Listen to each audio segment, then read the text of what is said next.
The Malaysia My Second Home visa program is back and it's not looking good. But in this video, I'm going to remind you what you can do instead.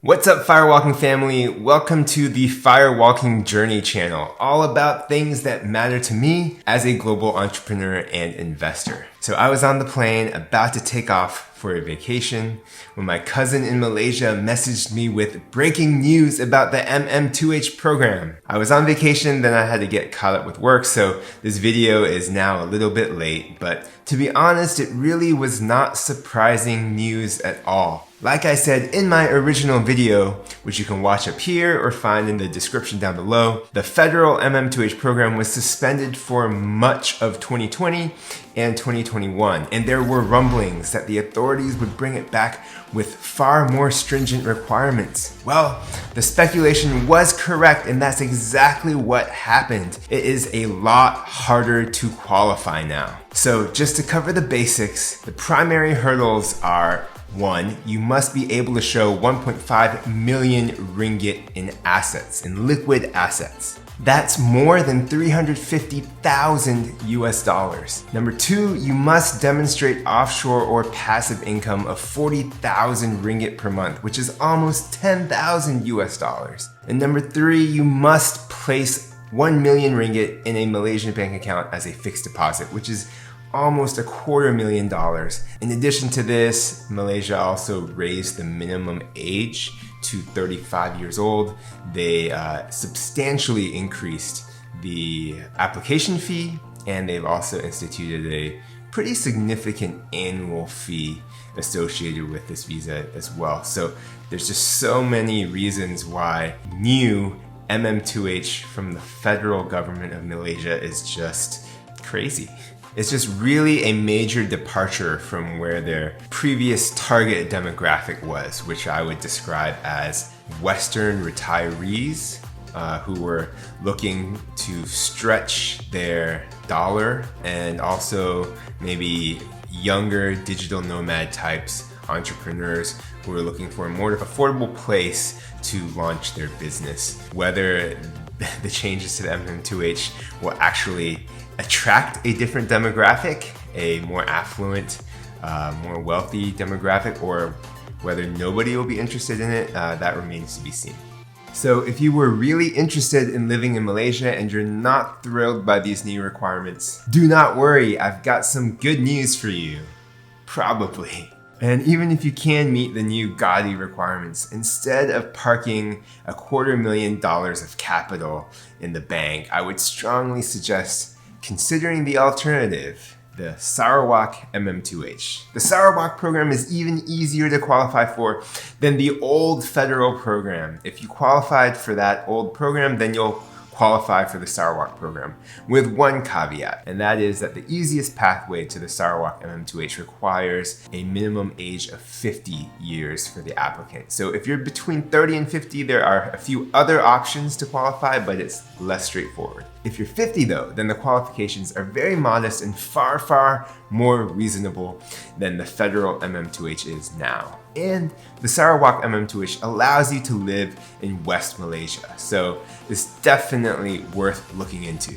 Do I have your attention now? Well, check out my video on the topic up here or linked in the description down below. I covered pretty much everything you need to know to get started. Unfortunately, most people cannot apply right now, as it must be done in person.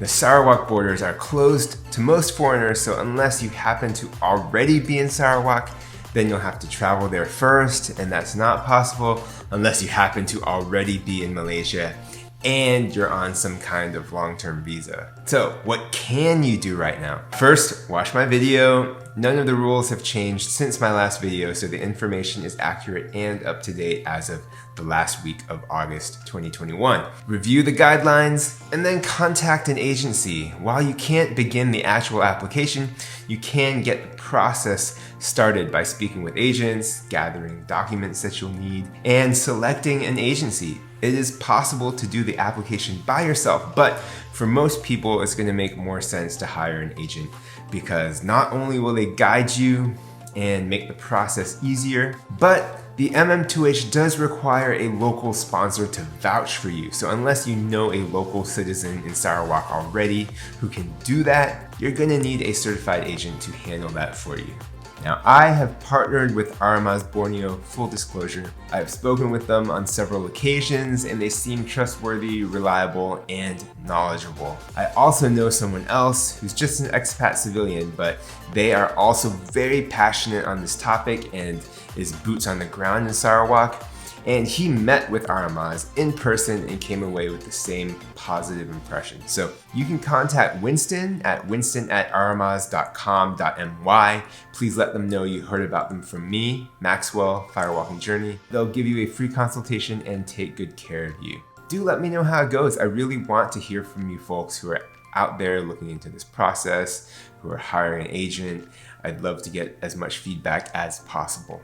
And I also want to address sort of the elephant in the room, maybe what you're wondering, which is, can this Sarawak MM2H program, this backdoor to the federal program, can it last? Will the federal government want Sarawak to change their terms? Would the Sarawak government cave to such pressure? And I honestly do not know, and I don't have a strong feel for it one way or the other. Sarawak did recently revamp its program. The current guidelines that I've talked about were released last fall. So they clearly put thought into it and this is what they wanted to do. But could the federal government put pressure on them? It's possible. It's really hard to tell at this time what the federal government's intentions are, whether they genuinely want to keep the federal program around. Will they backtrack on these changes that they've announced? I mean, there are some indications that there could be a flip-flop.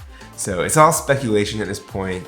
What I do know is that the current Sarawak program is far more attractive than the newly announced federal program. And in my opinion, for folks 50 and older, it always was more attractive. As always, please leave any comments or corrections down below. Like, share, do the YouTube things, yada yada, and I will see you next time. Dilworth Park in front of Philadelphia City Hall.